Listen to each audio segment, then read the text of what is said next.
Okay, welcome back, everybody. We have a guest today. Tiffany is with us. It's going to be a really fun conversation. She has some awesome talks that she's given, as well as some other podcasts that I've been a fan of that I've listened to around revenue moments and really how that plays into structuring what we think about strategically when it comes to revenue operations. And then, as always on this podcast, how eventually that's going to also affect our CRM setups and what we have there. She's also worked at both enterprise and startups. So I think this is going to be fun for us to kind of look at both sides of the coin of this is what people are trying to scale to, but also understanding that there's going to be certain capacities we have at a startup level of what we should prioritize first as we get into that. So without further ado, Tiffany, do you want to take a minute to introduce yourself? Tell us where you're at and what you're doing right now? Yeah, thank you, Jordan. Well, hi, everybody. My name's Tiffany Gonzalez, and I'm located in hot and sunny Austin, Texas. So if y'all find yourselves down here, please do not be shy. I can point you to great coffee and a great breakfast taco, par for the course for Austin. But professionally, I'm currently the Chief Commercial Officer at GraphIQ AI, which is a startup that is building B2B knowledge graph for the external world. So of not your internal usage, but of external data. Before that, I was head of revenue operations at Microsoft in the business applications team. Before that, I was CRO of Coupang Marketplace and run up to IPO. And I was also on the founding team of AWS Marketplace. So I've been around in a couple of places, and all I can say is I have some scars and a lot of lessons along the way, but I wouldn't change any of it. It's been a really great experience, and glad to be here today. CRMs and the shenanigans involved with them are near and dear to my heart. Awesome. Yeah, I think this is going to be fun to get into this. One side note, too, I didn't ask you when we first started talking. One of the places you've been at besides Microsoft and AWS, Coupang is where you've been. I saw that obviously they're based out of Korea. Was that an on site you had to move for, or you could do that remote from off? No, I moved my whole family. We all moved. I was actually 3 months pregnant when I first started, and I moved there. So I was the pregnant lady waddling around the office, and two of my kids were born in South Korea, and we lived there almost 5 years. We ultimately decided to come back stateside for kids and school and stuff like that. But it was just an incredible experience. And if anybody from my team at Coupang is watching this, 안녕하세요, and I miss you. And it was just I have such deep love for everybody in South Korea, and I can't wait to go back and just visit and be a tourist soon. Yeah, that's amazing. I haven't made it out to Korea. I've been to a few places out there in Asia, but I have some friends from Korea. I've heard nothing but amazing things about the culture and the food and living there. So yeah, when I saw that pop up on your LinkedIn, I was like, wonder if that was on site or should we was able to work remote kind of before the remote days. So really cool to hear that you are out there as well. That's sweet. One thing that I wanted to do to kind of get us kicked off, something you've talked a lot about that I like is revenue moments is what you kind of called them. I believe you also have another acronym for them that you've used, but you kind of alluded to that revenue moments is a little catchier than maybe your acronym that you use. I wanted you to kind of go through that a little bit from a revenue operations perspective, because this goes through some like leading indicators, how we can try to improve our retention within the business. So maybe kick us off with that. What is a revenue moment and how do you define that? Yeah. So the kind of the more most common term out there is called a leading indicator of retention, which is about as scintillating as folding laundry, right? So I call them moments that matter. And in the nomenclature of revenue operations, the goal of this moment that matters is to shift how you're understanding revenue from reactive to proactive. And what I mean by that is most often in RevOps, we're building dashboards, we're looking at conversion metrics, we're looking at all of these things. But fundamentally, that's activity and not necessarily impact. And so that's tracked activity after something has occurred. And so when I say, what is the moment that matters, or what is that leading indicator of retention, it's trying to understand what is the earliest moment in your customer's journey and experience with your product that allows you as a company to understand that they are seeing value and they are starting to get that value. It doesn't mean value's been realized, but it means that they understand. or they're starting that journey of understanding. And this is a little bit of a different way of thinking about things because it's not what the product team wants the value to be understood as. It's not what the marketing team wants the value to be understood as. It is literally where the customer goes, I get it, right? And that moment that matters, that leading indicator of retention differs based on your company, based on your product, based on the maturity of your customers, and it allows you to create an operational waterfall across marketing, sales, demand generation, product, and conversion that unifies the revenue cycle across your entire company. So that way, people stop worrying about attribution and everybody's rowing their boat in the same direction. That's to me one of the biggest things, and to make sure that I'm also properly attributing the the name, the leading indicator of retention that was cited and coined by Mark Roberge, who wrote the Science of Scaling, and that's where he talks about that. And I'm using the term because it's, I mean, he has so much great data behind it and went through a scientific methodology, and the data, the information's there.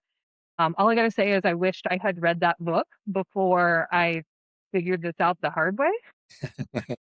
So, that's why I'm so passionate about talking about it, is that, like, I've seen it and come to that conclusion in practice, and then I also read the more academic framing of it, and it just makes so much sense as kind of that centerpiece of how to build a revenue operations and go-to-market motion across a company, regardless of maturity of the product or the solution. Okay. So maybe we could dive into that just a little more. I've heard you say before, if we used the example of maybe like more, I guess this could be B2C or B2B, but your background at Coupang was e-commerce, I believe. Is that correct?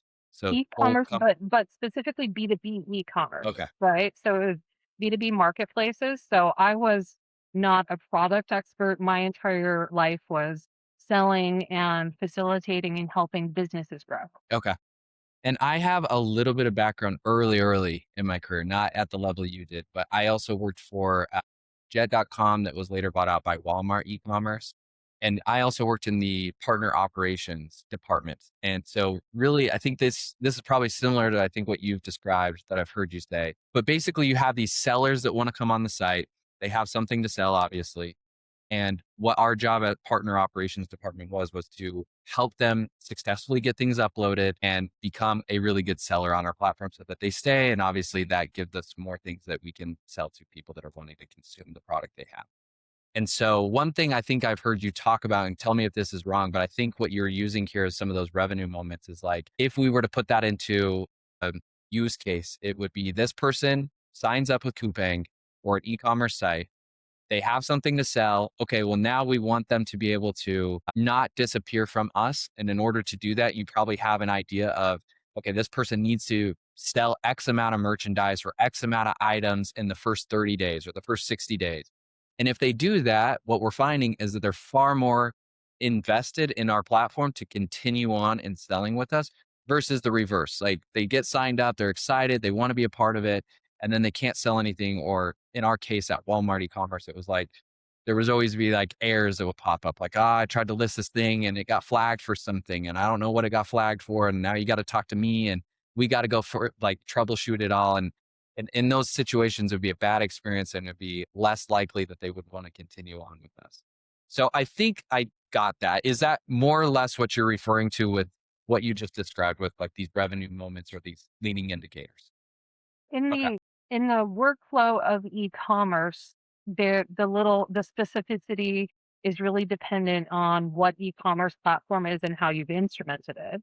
But in the workflow of e-commerce, yes, you're correct, right? A customer has to sign up, they have to list a product or products, and that product must see a certain amount of sales within a period of time, right?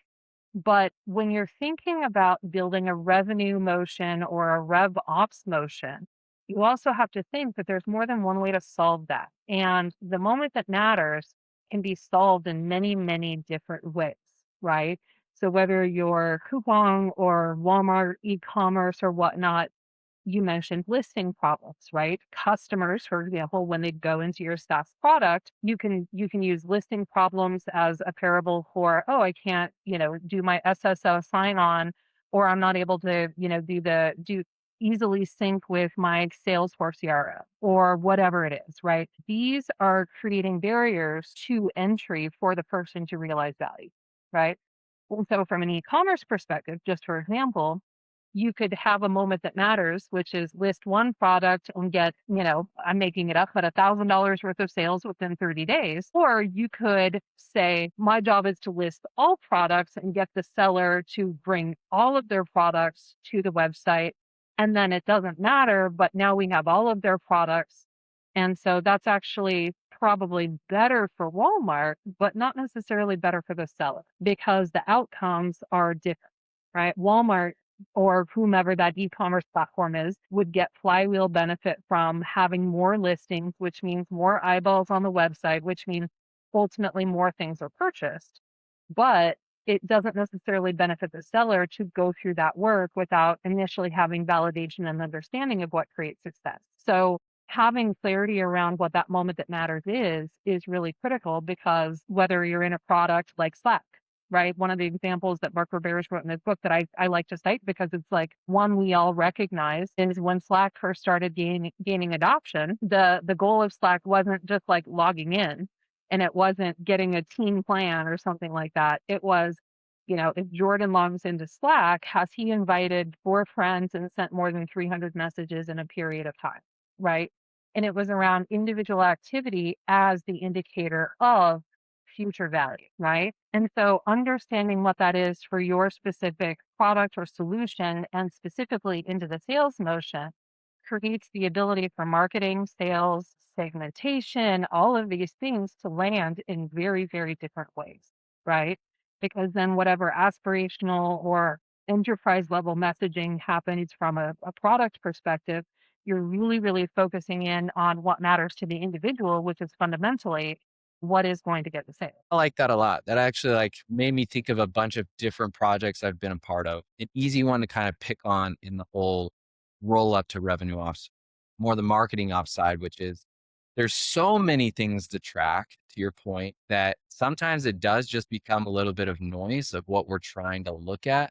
Because I've seen at times people take the approach of we're just going to track everything because we want to see it all and then put it somewhere into a CRM. And then, okay, great. Now I have this report and it's going to tell me how many times they clicked something, how many times they looked at something, what they did when they went to this page. And to some degree, I think at first sight, it looks good. And there's probably something in there, to your point, Tiffany, of something that matters to your specific business and what you're trying to do that you need to key in on. Otherwise, you're really just looking at a bunch of data that's not really pushing you towards the end result of this person wants to do business with us or this person wants to buy our product. So I think that's a really good call out there too, that there can be a lot of stuff to look at. And the job of what you're trying to point out is finding the ones that actually matter to pay attention to versus just all of it. That's great. The thing that I like to that I to the annoyance of my team members over the years, Yeah. but also anybody watching this that has worked with me will be like, "Yep, she says that all the time." I very often like to ask the "so what" question, Okay. and what I mean by "so what" is and it's not trying to be rude or controversial or anything like that, but just kind of a self-reflective moment. The so what moment is, so what happens if I stop tracking this thing? Does it really change decisions that I'm making? Does it change my day-to-day activities? And if the answer is no, then why bother? Right? It doesn't mean that that isn't going to become potentially important in the future, but it does mean that that's not the most important thing to drive revenue right now. Yeah. Right? Yeah. And I mean, as a way to simplify all of our brains and our lives and the noise, right? I love to ask myself that, which is like, so what happens if I don't do this thing? Is the world going to end? No, it might be awkward, but no, world isn't going to end. And it's a way for me personally to kind of try and ruthlessly prioritize where I'm focusing my impact and activity is that so what? So I would encourage anybody who is in the world of building dashboards to really, really honestly reflect on it and say, like, so what happens if I don't do this? And if the answer is nothing, then move on. you know? That's great. It brings you back to kind of that classic like 80/20 rule is what it's reminding me of a little bit, where it's like, we end up doing so many different things that we think are going to drive even our own businesses to grow. And when we're trying to do that, you kind of get lost in the weeds of sometimes it's just habits. It's like, well, we've always tracked this, or we've always had to send out these reports, or we've always followed up with people for these types of things. And to your point, asking the so what should be able to help you focus on that 80/20 of like, but does it really matter? Is it really doing anything for us? Or should we focus our efforts somewhere else that's actually going to move the needle for the company and grow the business? So that's a great call too. The point is really that revenue is iterative. It's not static. Revenue is iterative. So something you did yesterday in a report you built yesterday or an action or emotion you built yesterday may not be the most important thing today. Because that's something that you've solved and now it's just integrated into the business and it now is no longer the thing that's blocking your ability to drive revenue forward. So stop doing it if it's not the most important thing, Yeah. right? Let it be. And until it is the thing that is blocking your revenue, then it's fine. It can continue on in whatever fashion it is, right? Because in the world of revenue operations, and I know like it's hard to hear this, especially a lot of my friends in RevOps will be like, but everything's broken, and trust me, I get it. Everything will always be broken. There will always be optimization. And it's a continuous iterative process of learning because your customers don't stay static, businesses don't stay static. And so revenue motions shouldn't either. Like they have to be continually curious and meet the moment and continue to iterate in order for revenue to really flow in a way that is not going to drive everybody a bit mad. Yeah. And speaking of static, we have a lot of push at the moment, as we know, towards anything AI. So when we're thinking of Chat GPT and Claude and Gemini, and the list goes on and on and on, you're also seeing this take out in some of the products that I'm really familiar with. Like Gong would be like a really good example where, okay, we record all these calls. We would love to get all of this context from either a sales call or marketing call or just what the business has been doing so that we can sift through that data. And typically, what you'll see, as you've called out and we chatted about right before this, Tiffany, was like an LLM. If you're just going to that and trying to kind of ask for like a generic advice or generic help for, I'm in certain situation, what should I do in this? It's probably going to just spit out a generic response to, well, maybe consider these things. But as you and I both know, all the context is really what matters of, well, what have you said? Like, what did you say to the team when you were on the sales calls? What did you promise in the design? And depending on what your business does, you have these series of, I'm sure, discovery calls of either are they the right fit for our product, or they the right fit for our service? And having that context makes a big difference in how you're actually going to deliver. So, what have you seen from either enterprise or the startup side of things with people trying to kind of transition into more gathering up that context inside of like a system or a database? Yeah, there's a lot. I think the place that I typically like to start is context is only useful where you can integrate it into systems at scale and systems that learn, right? And what I mean by that is a lot of the SaaS tools that have been out there, like Gong, right? They were pioneers in conversational intelligence. In many ways, they still are, right? Salesforce has gone from, I mean, I've met Mark Benioff. I have a Yeah. selfie with him. It's really awkward. I'm personally really bad at selfies. He apparently is pretty good at them. But Salesforce has gone through an evolution from just a very long time ago being a CRM to being sales and marketing and success and data and analytics, and now is working on, essentially being a headless AI platform, right? So all of these solutions evolve. And the question that I would have from an AI perspective is really understanding how do you put context into your internal data, right? And that's where a lot of these solutions are really, really powerful today, which is this is internal information. How did your sales call go? What does this mean for messaging from a product marketing perspective? How are you breaking out from, categorization or vertical categorization of your product and messaging? What is landing better from a sales pitch perspective? But what that data is generally showing is that it allows you to refine internally, but there's a wall when it comes to external context, right? Yeah. Because historically, outward like when you're looking outside of the company's data, outward sales motions have been around marketing and signals, and I'll loosely call that signals, and just broad demand generation activity, and that's not working today, right? So the day of downloading a list of 100,000 people and just randomly emailing them some marketing content Yep. and hoping it converts, that's done, right? And those odd LinkedIn messages where they're like, Tiffany, I see that you do XYZ. Would you like to be a franchise owner? And I'm like, what are you talking? No, what? You know, like all of that is the AI arbitrage and the AI garbage that is getting created in mass. And so, from an outward perspective, how are you building connections to external data that is contextual and not just from a signal perspective of did they download a white paper, did they visit my website, or did they, comment on my Reddit blog or something like that? Because those don't really tell us anything these days, right?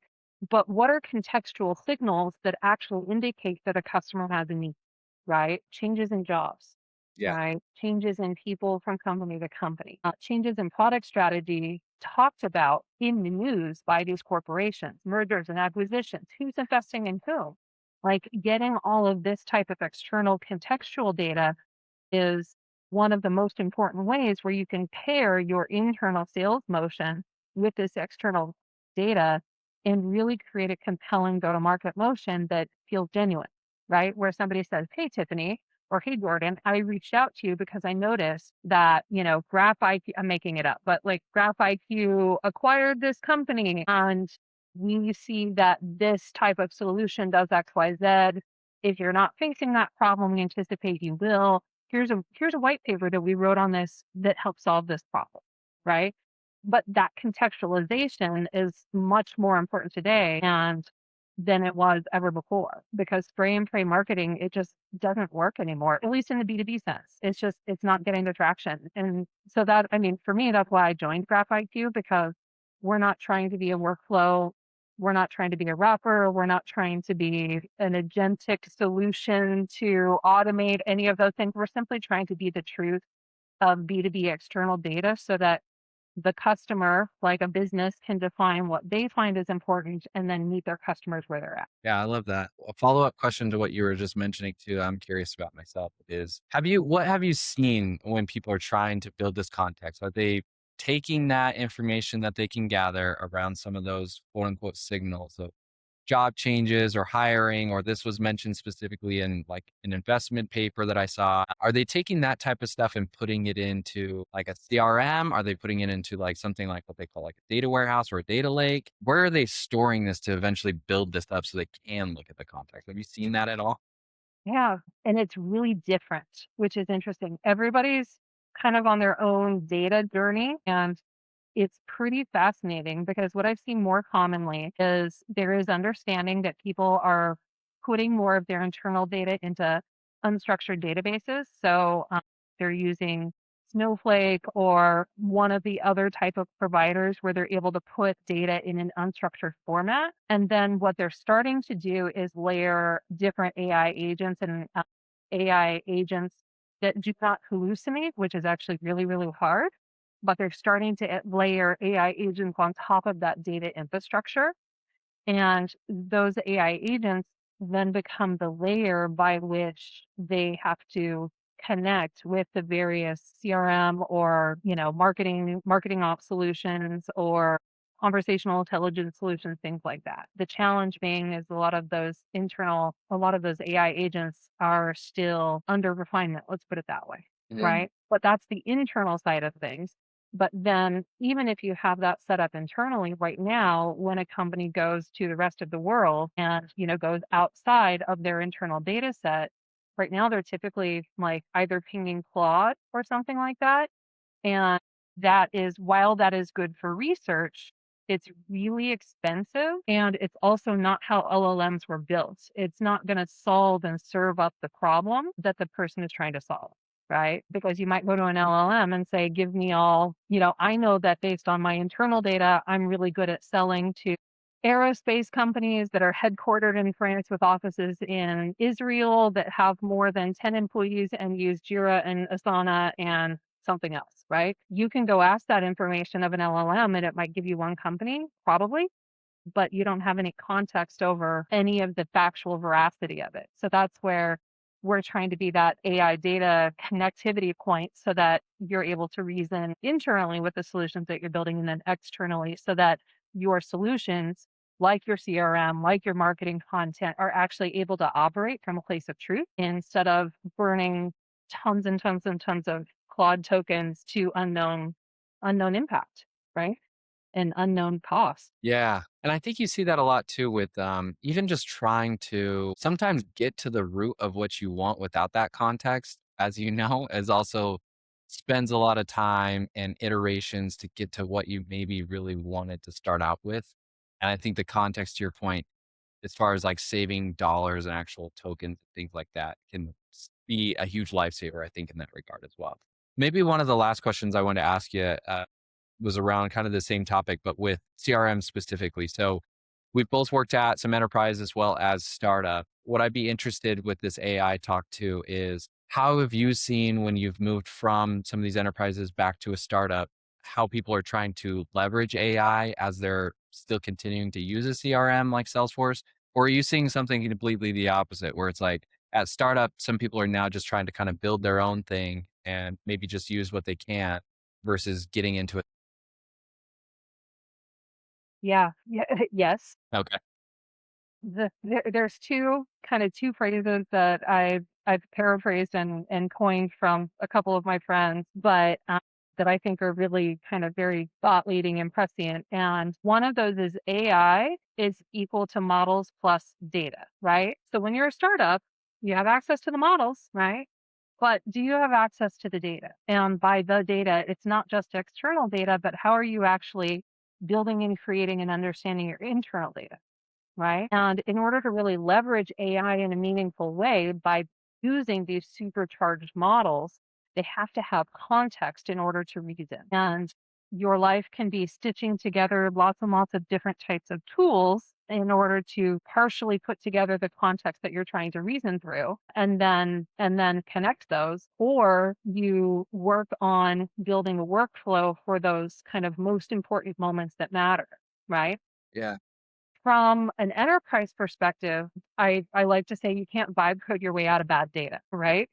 And that functionally is what a CRM, whether it's a headless CRM or you're using like I've used for so many years, more Salesforce kind of traditional SaaS enterprises. Yeah.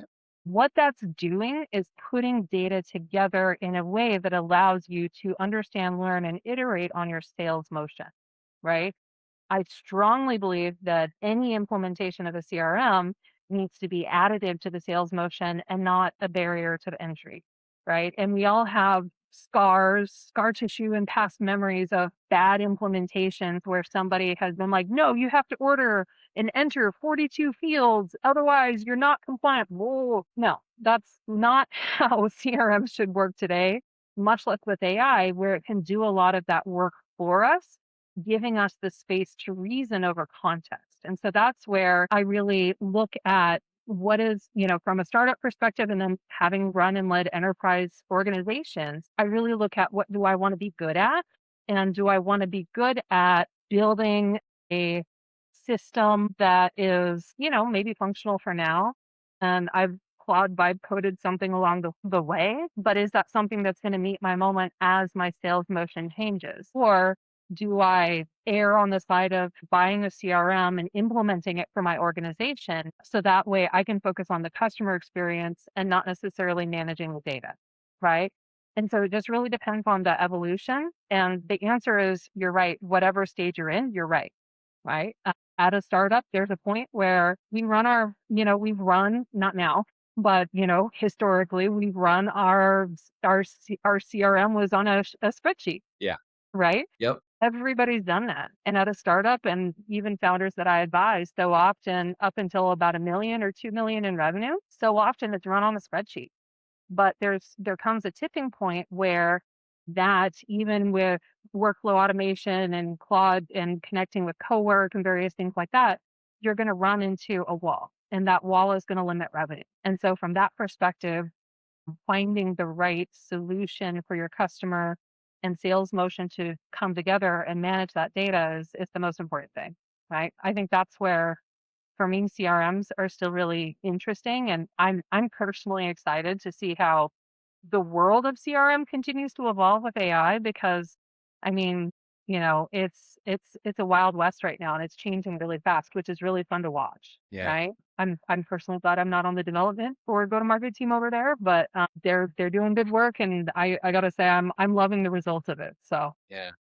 That was a fantastic answer. There was like so many different things I was like, I could go off of this as well. But some of the things that you highlighted, I liked. I think it's really cool to reiterate what you said that as a startup, one, you do kind of have a cool place, like you said, of if you haven't done anything yet, you're not going to inherit this bad CRM, which sometimes you'll see a lot more in the enterprise world, which is we've been using this forever and years, and people have come and gone, and decisions were made, and this is where we're at. And it's going to be really hard to change a lot of this unless we spend a lot of time and money. So in the startup world, it is cool to try to go in with a better attitude, like you said, of you do have this moment to kind of do it the right way and be careful about what you build. And you shouldn't have those past experiences that you probably experienced at other companies. So I think that was a great little piece that you said. The other piece that you said around, using a spreadsheet or not, we definitely see that. We kind of joke that it's like the Google Sheet empire because you get in there and it's, this is for sales and this is for marketing. And I don't think there's necessarily anything wrong with it. I think it's good to get into the attitude of tracking, obviously. And I'm always an advocate for even if you could just start with something small, and I do this for a living, so I kind of know some of these smaller ones, but like Sugar CRM or Zoho, or even just starting off, HubSpot has some really good entry tiers. Salesforce, I understand, is usually a little bit of a jump in pricing. But even if you could start off on some of those little ones, like you're mentioning, it's helpful because I think it gets people in the mindset of like, understanding how a CRM works, and they can start to see some of those benefits and understand why that I can't continue on as we keep growing here to just run it all on a spreadsheet of some sort. So those were two things I really liked that you called out there too. So fantastic answer. I appreciate you giving your that I just to add on and kind of tie the bow, yeah. right? I am strongly of the opinion that your job running a company is to do the work, right? And what I mean by that is so often people are saying, oh, we need to scale, we need to scale, we need to scale, but they don't necessarily know what they're scaling. Right. And so very often, and sometimes it super sucks, it's doing the work manually and understanding at a very discrete level, what does that mean? And that might mean starting with a spreadsheet. And then you're like, "Oh, well, maybe I need HubSpot, or maybe I need Salesforce or Sugar or Data AI or whatever it is.